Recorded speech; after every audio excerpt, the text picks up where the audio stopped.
Good.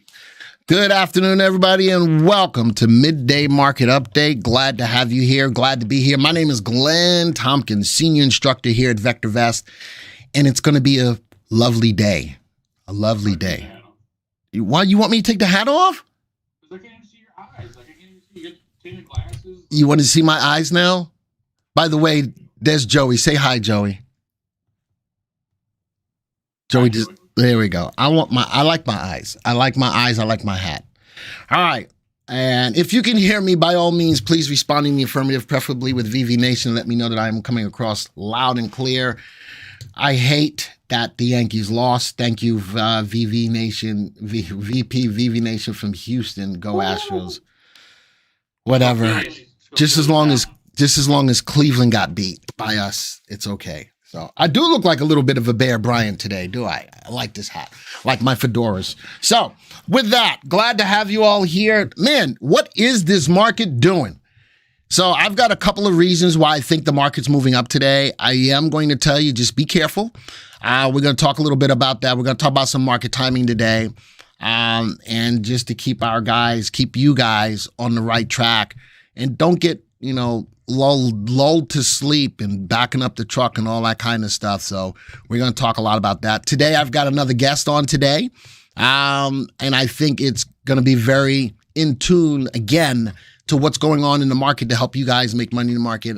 I'm on a mission right now that every live stream that I'm going to do is going to be more slated on getting you guys portfolios turned around, especially if you're not making money in the market. So you want to be here on a weekly basis every week as I give more insight on what you guys need to do to make money in the market if you're not already doing that. All right.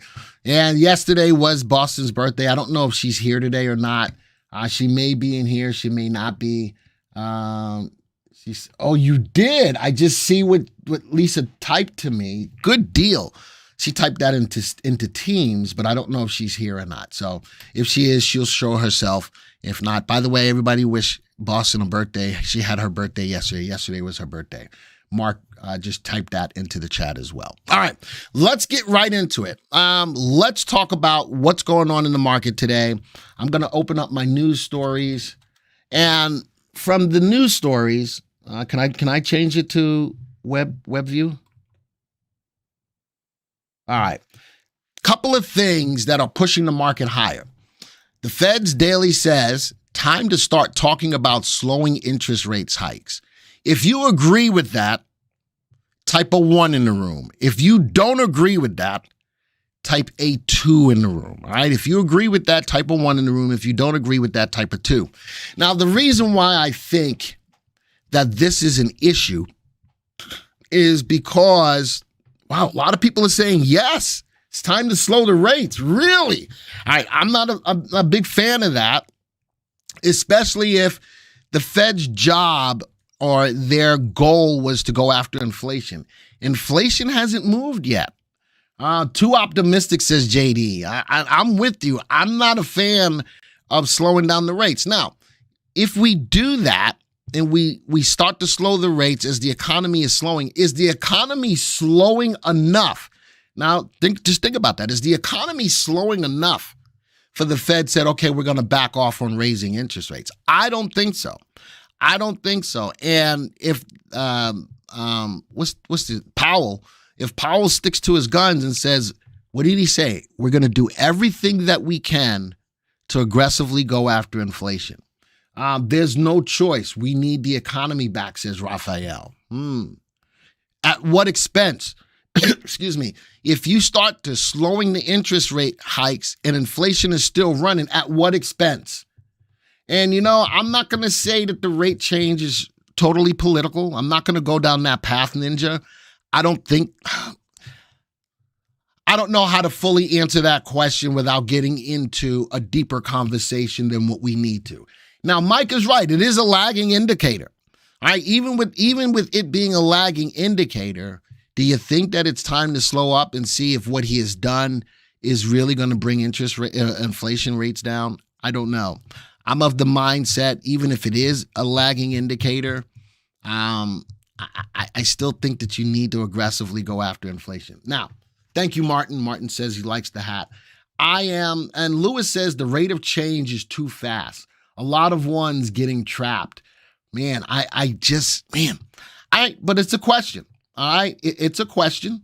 And I just wanted to put that out there. You know me, I always like to have your input. I had to just put that out there. I think that the rates should continue the way that they're going, at least to the end of the year.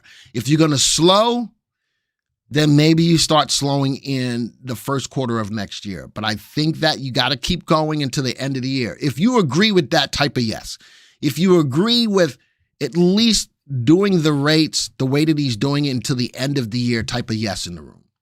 All right, I'm just curious. There was an inverted yield curve. Hello, depression. I don't know if we're getting down into a depression there, David.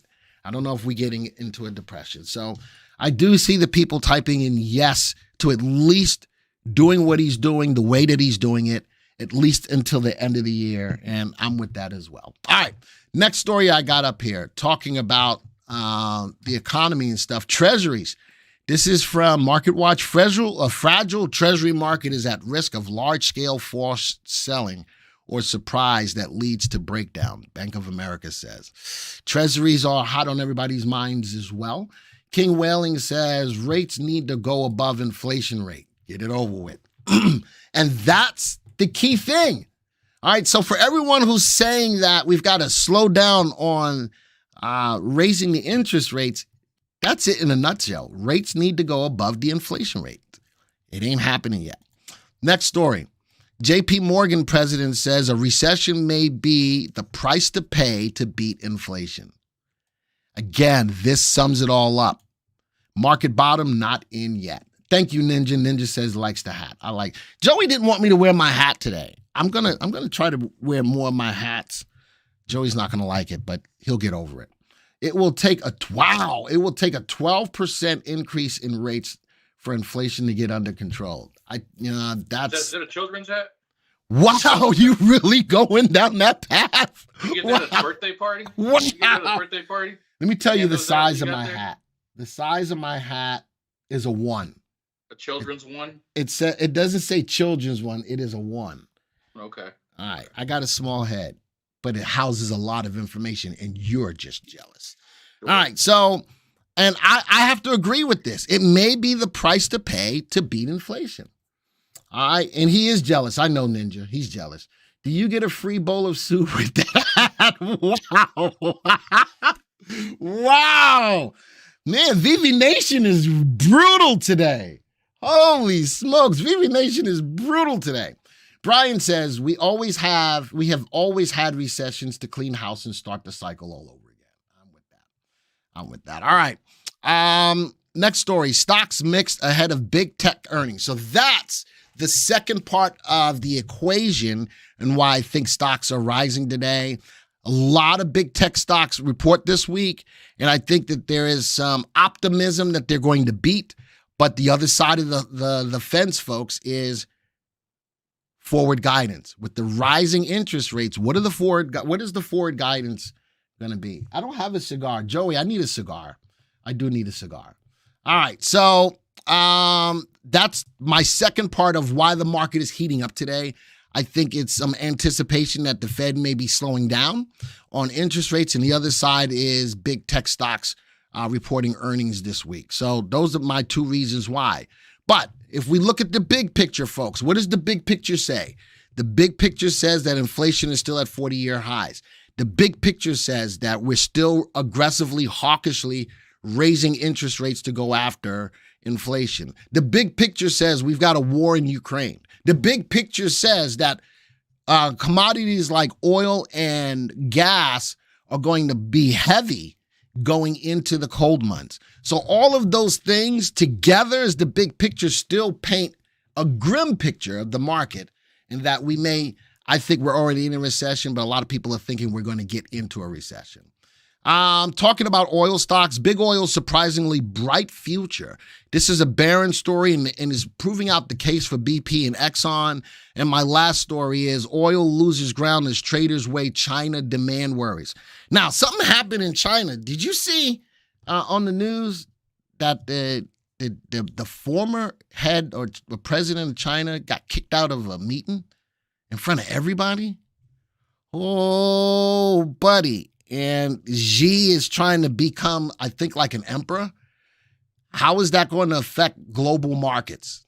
It's going to be an interesting sight to see as we go forward on how this turns into what it's going to turn in. So there we go. Thought the recession was transitory. Bruce, you know that the Fed had to walk that back, right? The Fed had to walk that back. It wasn't transitory. It wasn't transitory. And your Uncle Glenn that whole time told you that it wasn't transitory. All right, so these are the news stories that are affecting the markets today.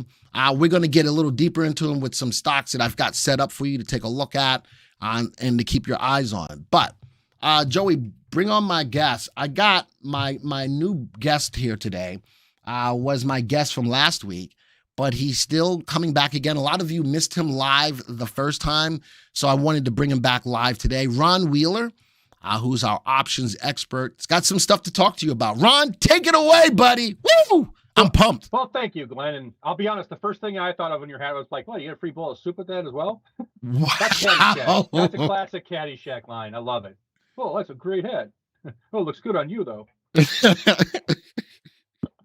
All right. Well, thanks again for having me. And one of the reasons I came on today was to talk about religion and politics. So I'm just kidding. Totally oh boy, kidding. I was about to just shut us down. I was so getting ready to push the button. I would have found the button. I would have shut us down.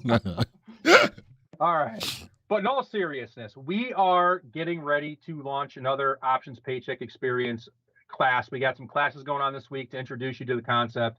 And the reason why I'm even bringing this up is, it's been a very tricky year, as we all know. And, the coolest thing about options trading like I do, I'll give you guys a little bit of history about me. I'm sure most of you know this, but I've been trading now since 97. So I've been doing this for 25 years. And, like a lot of traders or investors, I started my career simply buying and selling.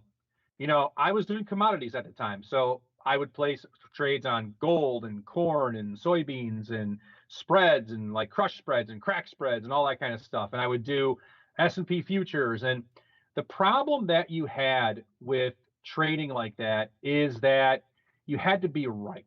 You have to be right to make money. If it goes up, you make money. If you sold something, it goes down, you make money. If it goes against you, you don't make money. That's very difficult. You have to learn direction. VectorVest helps tremendously with this. It really does. Then the next part of being a good investor or a good trader is you have to learn money management. I've always said to people, I said, listen, I can give you a trading strategy that's 90% profitable. And people jump for joy. Oh my God. But as soon as you say, on every winning trade, I'll show you how to make $100, and then every loser, you're going to lose 2,000, that starts to diminish a little bit, right? It's not a good way to do things. You have to control your losses. Okay. Options were actually created for hedging, to control losses. So as an options spread trader, like I like to do, the good thing about this is number one, it gives us room. It gives us room. And that's what we've been able to do to really kind of navigate this crazy market. Now, I talked to Glenn on Thursday and I said that, listen, last Monday, I placed a trade on the S&P that I said I was hoping it was going to stay below 3,800. It's on the edge right now. The S&P is at like 3,790, something like that. If it stays under it, I make some money. If it doesn't, I take a small loss. Now, I placed this trade a week ago, and with all the volatility back and forth that we've had over 4 or 5 days, I've still been in that trade, and I've gotten room to operate through these markets. Now, this trade that I took on Friday, again, or last Monday, it may not be a winner, but the way that we place these spread trades, especially in this market volatility, it gives us so much room to work. Glenn, go ahead and throw that graphic up there. I know you saw you had the chart up there. Yep. This was a trade I placed a couple of weeks ago, and I placed it right about on that graph. I placed it like 4 or 5 days prior to that on that big red down bar. And you can kind of see that normally if you short something, right, you short it, you sell 100 shares, 1,000 shares, whatever. If it goes down, you win. If it goes up, you don't. Where that first blue line is, that's where I sold a call. So I've been selling a lot of calls in 2022.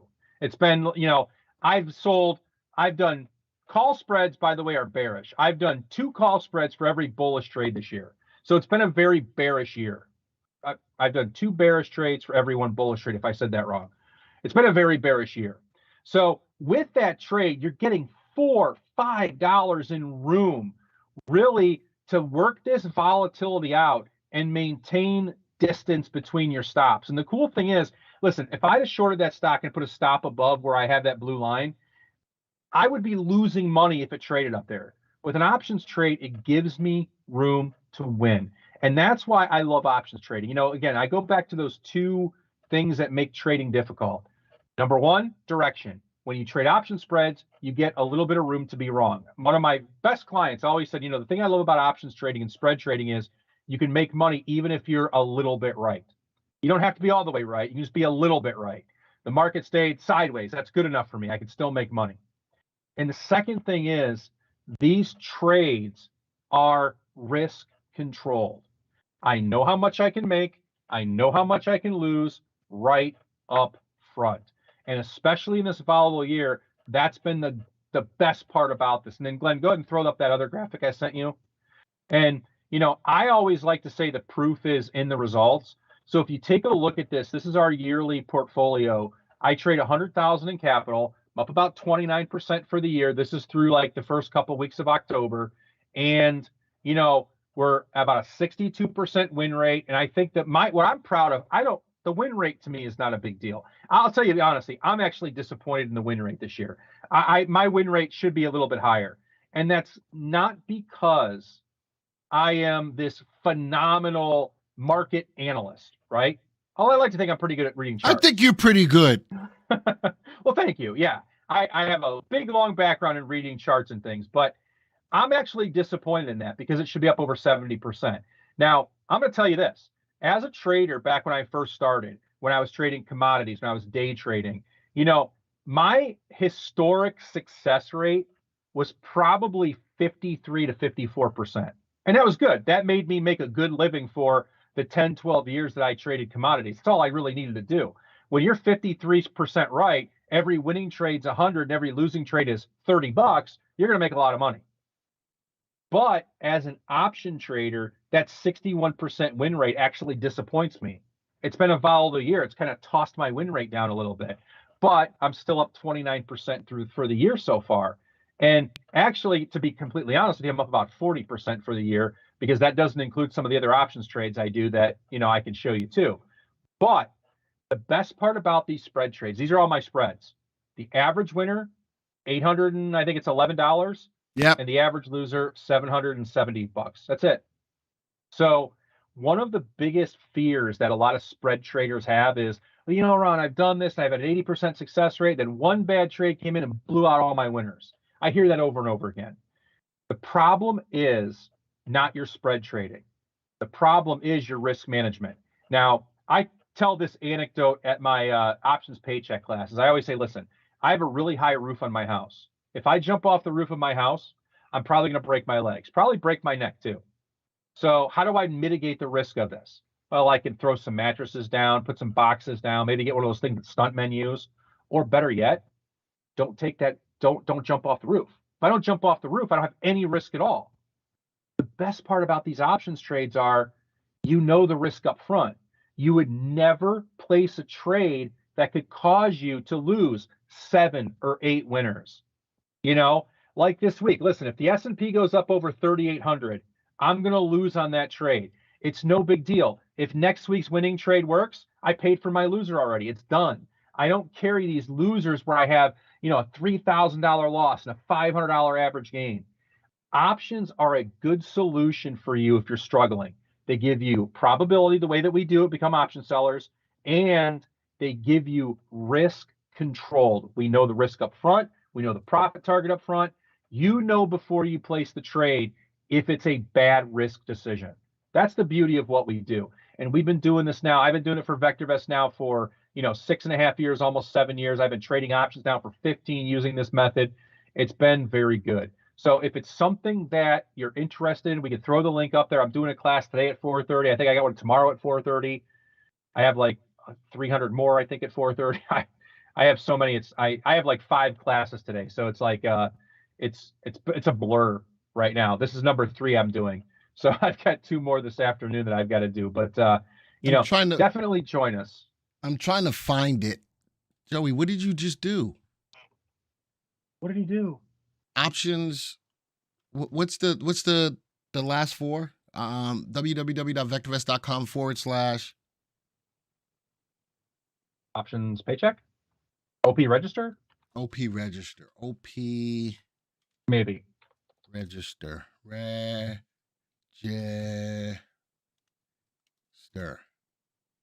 Yep, there it is. Okay. Yeah, so that's where you can, if you click on reserve my seat, there's a couple of classes up there. There's one tonight at 4:30, there's one tomorrow at 4:30. Oh, and by the way, if you want a really good, jump into what we do, watch the strategy of the week this week. I did the strategy of the week, and I talked a little bit about graphs that we look for and how you can, manipulate some of the unisearches to find more bearish positions. And then in the options paycheck, I go a little bit deeper into that too. But take a look at that strategy of the week. That's another good segue. Oh, and I know that, we have a good special right now if you want to sign up for the options paycheck, just so you know, too. I know it's not really a sales thing, but keep that in mind also. That's till about 6 o'clock tonight. So somebody says, U12 Play 007 says, hey, Ron, so option trading is like having the crystal ball, right?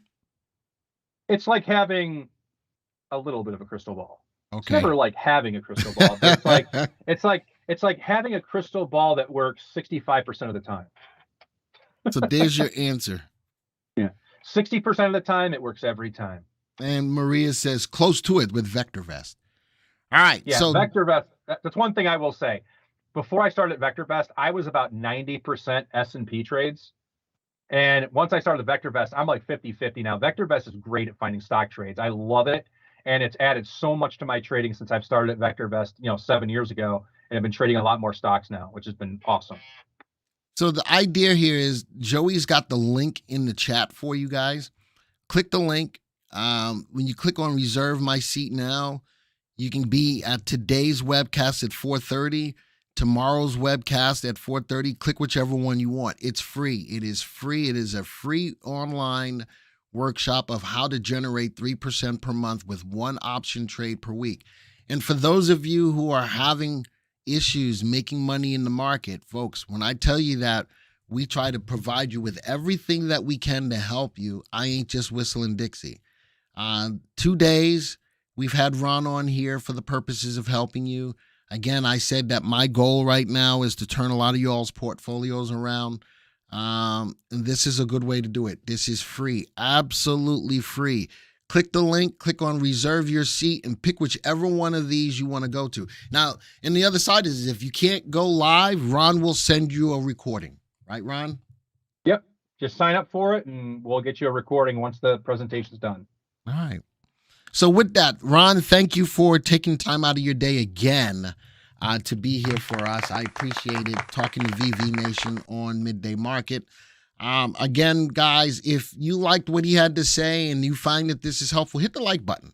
Hit the like button. Show him some love because he's got a busy schedule. He does a lot of webcasts. And, last Thursday he was here for us, and today he's here for us. So don't forget to hit the like button in regards to that. With that, Ron, thank you, my friend, for being here. I appreciate it. And we're going to continue on with Midday Market Update, the way that we normally do. But again, and I just put out a video this week that talked about 5 simple ways to take advantage of trading in a down market. This is one of them. I talked very briefly about playing options, but this is another way to play options from a spread perspective. Again, Ron said you already know what you're going to make. You know what you're automatically going to lose right up front. I think that makes a great way to make money. All right. So with that, don't forget, folks, hit the like button, and we're going to keep on going on. Ron, thank you, man, for being here, my friend. Yep. See you later. Thanks again, Glenn. All right. So with that, don't forget to hit the like button.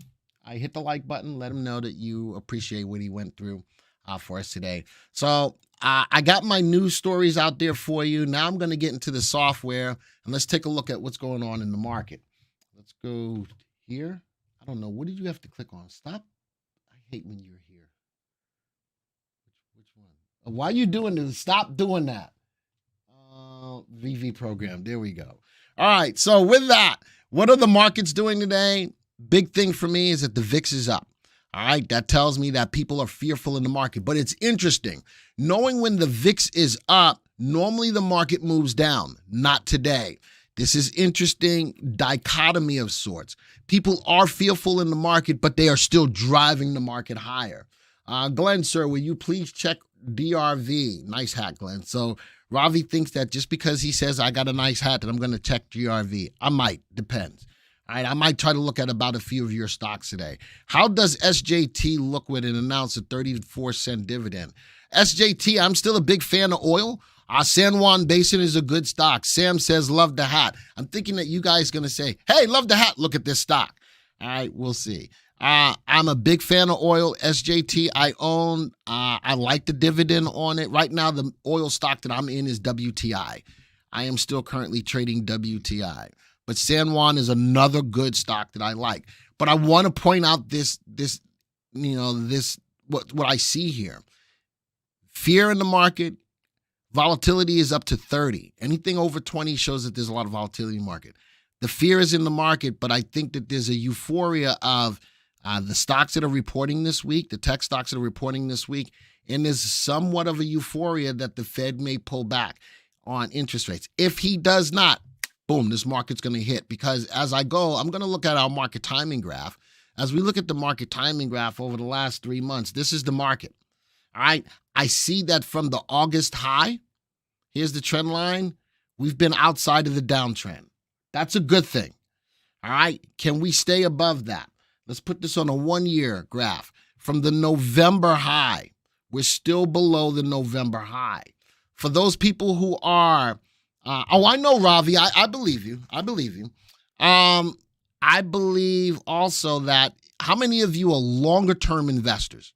Type of 1 in the room. How many of you are the longer-term buy and hold stock people out there? This may not be a lot of them unless you know how to protect them.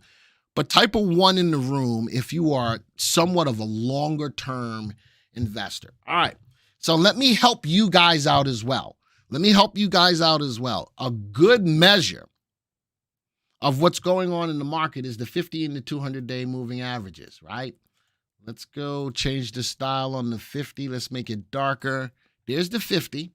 Let's go change the style on the 200, make it darker. There's the 200.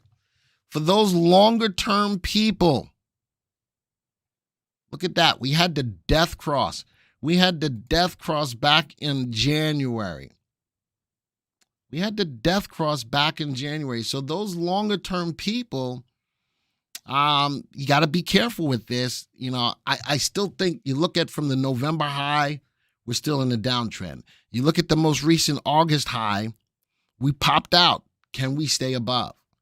All right. So putting all of these things together from a market timing perspective, let's go look at our most conservative market timing call for those of you who are VectorVest subscribers. We're in a confirmed down call and have been since 8:26. Was that a good call? Absolutely. All right, let's go speed that up a little bit and put on the DEW timing. We got a call just a day after or so. There we did. We still haven't had a DEW up. So those people who are still saying, hey, the market's going up, it's time to go back up the truck. Wait a minute. From a market timing perspective, folks, nothing is telling you yet it's time to get back in the market. And I think that from a market timing perspective, we keep you focused instead of keeping your head on the swivel going, I'm going to go this, oh, look, a squirrel. Oh, I'm going to go by. Oh, to keep you from doing that, that's why we have market timing.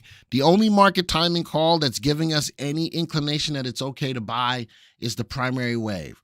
The primary wave just issued a call on Friday, a primary wave up call. We are moving higher. We do have higher lows. Let me zoom in.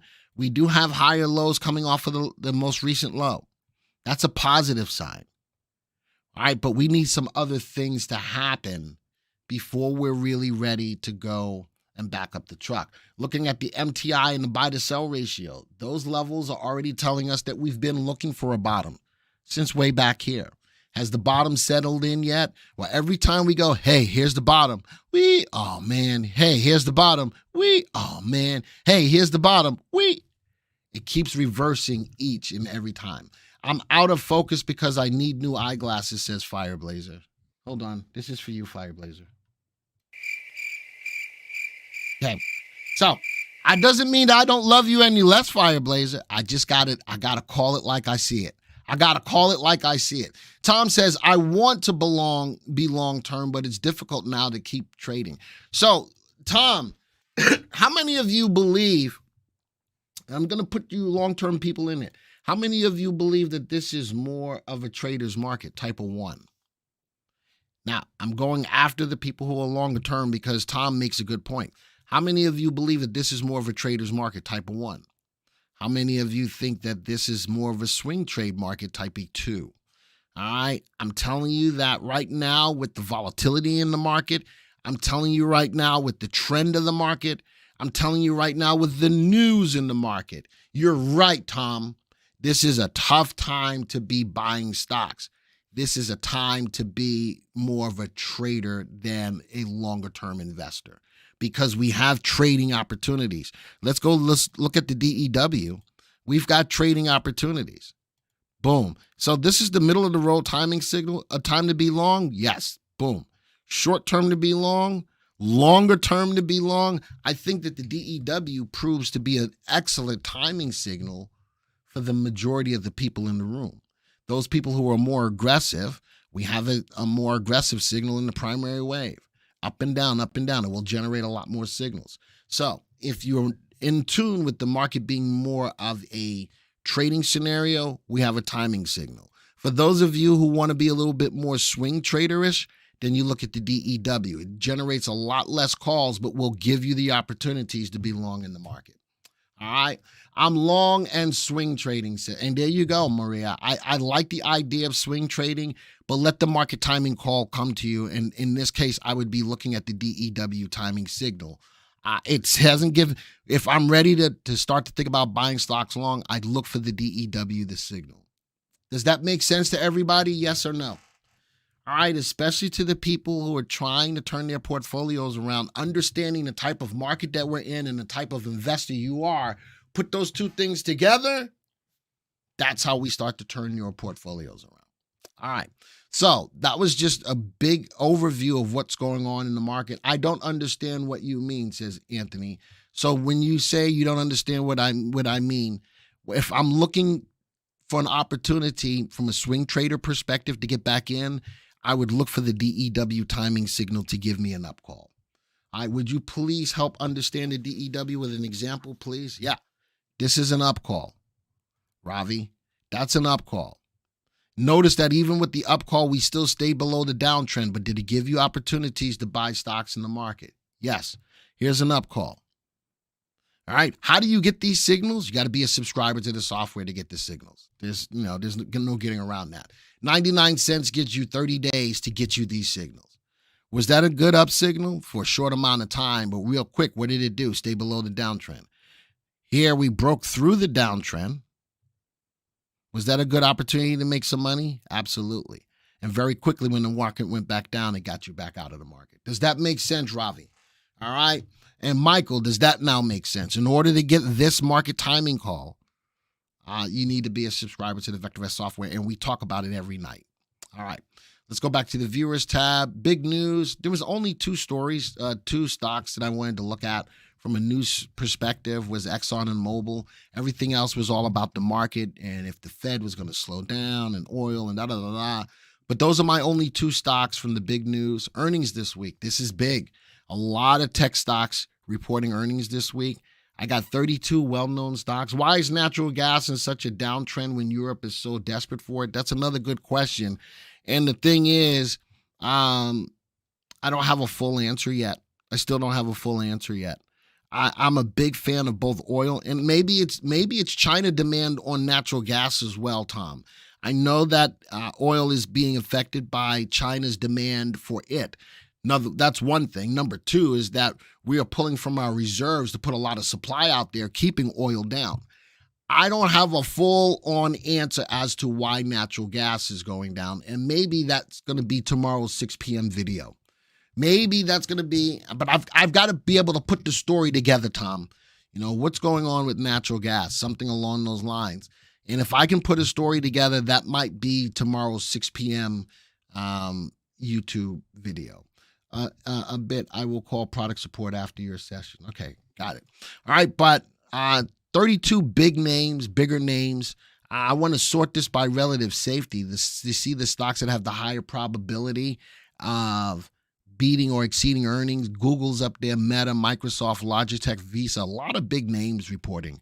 A lot of big names, a lot of big tech names reporting this week. So the stocks that have the highest relative safety have the highest probability of meeting or exceeding earnings. But the other side, again, of the picture is how many of these will give positive forward guidance. That's the key. I think they have large inventories of gas. Now, I did see a story about that, Ben, that they were at like 80 or 90% of their storage of natural gas. I just couldn't confirm that. So that's why it may be the way that it is right now. I will look into that. I did see that they had a big supply. I saw a story that said that now they don't have any more space to store gas. Is that what it is?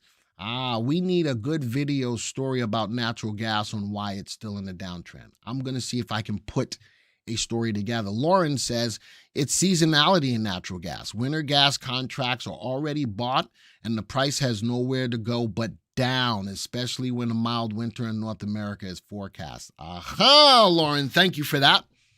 I appreciate that. But again, if I can get a story put together for a video tomorrow, that's what the video is going to be on. All right, so I put that out there. Let's go see what the fastest moving industries are. Let's go to Unisearch. Let's go, where is it? Unisearch. Let's go to Delta Search's industries. Where's the money going? Strong industries, 10-day RT Delta. Let's go see. 10 days ago, machine tools was at 43% change in RT. 32, it's falling. Here's one that's rising though, personnel tobacco. 10 days ago, it had a RT change of 12%. Over the last 10 days, 32%. Ooh, let's go see. Let's go see if there's any stocks in here that I like. Let's graph these. So this is in personal tobacco, an industry that's on the rise. An industry that's on the rise. I do like VGR. Bottom left, top right. Let's go see if and it's above the 20-day exponential moving average. Let's change the layout to, where is it? Trade. Looking at the 3 and the 8. I like this. So this isn't, how many of you knew of this stock? Type of 1 in the room. How many of you know of this stock? Type of 1 in the room. This is, you know me, I always like to bring something to the table of stocks that you don't know about. But this is an industry that's on the rise. VGR is rising. I like that. Wow. IMBBY. I like that. IMBBY. Look at that. Bottom left, top right. $23 stock hitting a new 1-month high. The 3 and the 8 looks solid. This is in personal tobacco. Oh, what else? Not this one as much. I do like that MO is bouncing off support and the 3.8 is crossing. I'd keep my eye on that. BTI, British American Tobacco. RT just went above 1. How many of you have found this useful? All right, especially if you're looking for stocks to get into right now, type of 1 in the room if you found this useful. I'm not feeling that one. Type of 1 in the room if you found this useful as some potential stocks to keep your eyes on. I like the idea of looking at transportation airlines, 5%. Look at the jump in transportation airlines. Woo-wee. Where's that? You know what it's doing? That industry looks like it's taking off like a plane. Look at the big jump in the delta of RT. Good, googly muggly. Let's go take a look at those stocks. I'm not going to look at all of them, but let's go take a look at the top few. Right click, view the stock graph, 1-month graph. Look at that. United Airlines on the rise. I remember when one carton was $29, now $100. You know something? I don't even buy cigarettes by a carton. I just buy them 2 packs at a time. Don't judge me. Don't judge me. But yes, I smoke. Joey doesn't smoke. I'm judging Joey. CPA down day. I wouldn't buy it today, but definitely moving up higher. Delta Airlines moving up higher. American Airlines. Folks, so I love this from a perspective of not having to depend on people on TV to tell you what stocks to buy. The VectorVest software can do that. I built this search specifically for this room to help define what the movers and the shakers are about. What about the green light buyer? If you looked at the timing on Friday, the green light buyer hadn't kicked off. The green light buyer hadn't kicked off. Now today, where's the home page? Today, we might get a signal of the green light buyer, but it's got to close today. So if it closes that way today, we'll have 2 signals that give us an up call. That would be the primary wave along with the green light buyer. Now, depending on what timing signal you trade, if your timing signal gives you an up call, it's okay for you to start thinking about buying stocks. Does that make sense, Francisco? All right, if we close with a green light today, that signal will kick off today. All right, but all of the major indices are up today. Primary wave is up. Looking at the color guard, all 3 colors being represented. The market's having a hard time really determining which way it really wants to go. All right, industry ETFs. Where's the market going today? Where's all the big money going? Let's go see the big money. And these are ETFs that I tried to put out to cover every aspect of the market, whether it's natural gas or healthcare, consumer staples, financials, utilities. I tried to put out an ETF that'll cover all of this. So at any given time, I can see where the money's going. How about natural gas? A big move up today, followed by healthcare up 1.8%, consumer staples up 1.29%, industrial up 1.27%, financial up over 1% today. So I do like the idea of being able to see where the money is going today overall, and it looks like it's natural gas. But natural gas is so volatile. One day up today could be a big one day down tomorrow. So we'll see. Glenn, isn't it too late to buy this sector? VGR now, why now as Smith & Wesson? So when you say, Glenn, is it too late to buy in this sector? No, in any of these sectors right now, these are sectors that are on the rise, not the fast moving ones. So look at transportation airlines. I just talked about how much it's moved over the last 10 days, right? Look at its RT ranking. It's at 51. No, it's not too late. And that's the beauty behind doing what I'm doing, is to be able to see what's on the rise, not what the top high flyer is. Does that make sense, Michael? That's the beauty behind, this is not even streaming. That's the beauty behind looking at these industries this way. I can see what's on the rise, even though they may not be the top 1, 2, 3, 4, 5. DRV bought at 77 Friday. Was that a bad buy? I'm in DRV. The market, that is a bearish side of real estate. And it's most likely a triple leverage. I'll do this real quick. Where's it at? Weekly, where is it? Most bought stocks. Where's my customer one? Don't I have one? Weekly biotechs, weekly customer picks. I'm going to take in your top 5. DRV, give me 4 more stocks. I will look at 5 of your stocks today. IEO, that's 2. I'm looking for 3 more. If I don't get 3 more, I'm not typing anything else, and that's going to be it. I'm going to take an opportunity to look at least 5 of your stocks today. All right, going once. Oh, there we go. Swan, Fang D, TECL, and I'm going to put in UNG for me. All right, from the gas perspective, should be 6 stocks in here. Yep, these are my 6 stocks that I'm going to look at for you. All right, so now I'm going to graph them. I'm going to put these on a 3-month graph, and there's real estate. So now you say you bought Let's look at this on an end of day basis. It's a tough stock right now with the 3 currently below the 8. Let's go change the graph layout to swing. Let's go see where it sits as compared to the 20-day. So I'm giving you a little bit more perspective. For a longer term play, Ravi, it's right here still above the 20-day. I'd leave it alone. Let's see if it can bounce off of the 20-day. All right, does that make sense? It is a triple leverage on real estate, but a bearish side. Let's see if it can bounce off of this level of the 20-day. Right now, notice that all the way through, with the exception of here, it never closed below. It's still not closing below. That would be my signal to you. Looking at FANG-D, tech stocks are going to report a lot of selling pressure on today's candle. Friday, it did go below the 20-day after falling. It finally did go below. That would have been a good day to get out of it. And it's still showing a little bit of a shooting star, a reversal, possibly still going down even more. I'd be careful with FANG-D right now. All right. IEO, sector energy. I like it. 3-month high above the 20-day exponential moving average. Broke through a level of resistance a couple of days ago. Followed through. I like it. I'd like to see more volume on it, but I do like what I see overall over the last 3 months. Bottom left, top right, new high for the last 3 months. I'm not feeling this one too tough. If I can just connect the bodies or a level of a high, this is in a downtrend. Now, there's another side of this. SWN from this low, it's not even hitting higher lows. I'm not feeling this.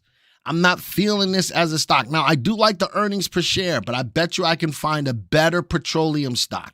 Big up day today. Man, I definitely need to see if it can go back above that 20-day exponential moving average as well. All right, it's big up day. Don't get suckered in just because it's a big up day. What's the stock? Just like Janet Jackson. What have you done for me lately when you look at that, right? I like the big move, but, it's not even above the 20-day. Gas. Again, the story is it's falling. Up day today, bouncing off support on good volume, but still in a downtrend, not above the 20-day exponential moving average. I'm not feeling it yet. Let the stock come to me. And I got to try this. If I can find out why it's going down, I'll do a story for you tomorrow. Now, tech, on the other hand, TECL, I like it coming off of this level of a low, which created a level of support. Friday went above the 20-day exponential moving average and followed through today. I'm liking the setup. I'd like to see it break through this level of resistance. But if you're in it right now, good volume, I'd say leave it be. All right, Joey, put me on my ending screen. All right, so this was one of the few days that I did get an opportunity to look at some of your stocks. Lou says, Maria, losing the shirt and the pants, or like Glenn, the cowboy hat, buying shorts in one day is not a trading business. I'm trying to be smart even if I fall asleep at Mead webinar? I don't know. I don't know what you just said. That sounds like when Joey talks to me and I don't understand what he says. He does that a lot. I don't understand half the time what Joey says to me. But with that, we talked about what was going on in the market, why I think the market is moving up today. I think it's just 2 main reasons. That people think that the Fed is going to think about pulling back on interest rates, and that a lot of tech stocks are reporting this week. TECL is ready to explode way higher, back to 50. And you know something? Let it come to me. I do like that it's above the 20-day exponential moving average, police SWAT. Let's see if it can break through that level of resistance. And I think that the stock does have great opportunity to go back up. But it's in the technology space. How much are you willing to put behind the technology space right now? Think about that, police SWAT. All right? Just think about that. All right, with that, I'm thankful that Ron got here. We only have 63 likes today. Maybe if I take off the hat, we get more likes. I took off the hat. What did you just do? Why does that look like that, Joey? Sigh. Wow. Anyway, let's see if we get up to 100 likes before we go. If we do, we do. If we don't, we don't. Thank you guys for being here today.